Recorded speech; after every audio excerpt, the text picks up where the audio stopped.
I thought we would use the first problem on page 217 as another example, besides the one on page 211 of your text, of the kind of problem that is part of this section. They give us two isosceles triangles. Just a reminder, an isosceles triangle is a triangle that has two sides that are equal in length, and it labels one of them as having on the two sides each represented by the variable x, and the third side is 50 feet long. It tells you that the perimeter of both added together is 242 feet.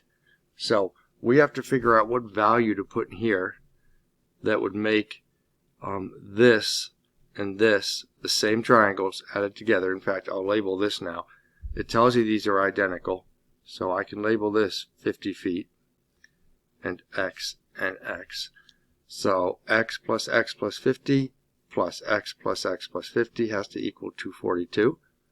So I'm going to write that out as an equation. X plus 50 plus x plus x plus 50 equals 242. We'll gather like terms together. We have x, x, x, and x, so we have 4x plus 50 is 100. Has to equal 242 feet.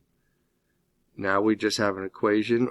I think you could see if I cover this up that 142 plus 100 would equal 242. Algebraically, we would undo that addition with subtraction, and we would get that 4x has to be equal to 142.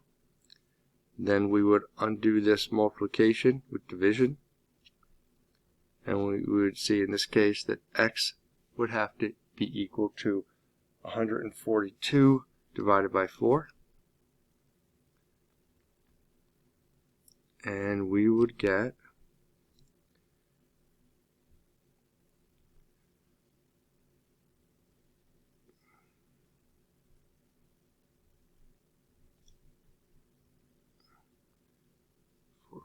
5 times. So we would get x has to equal 35.5. Let's check our work.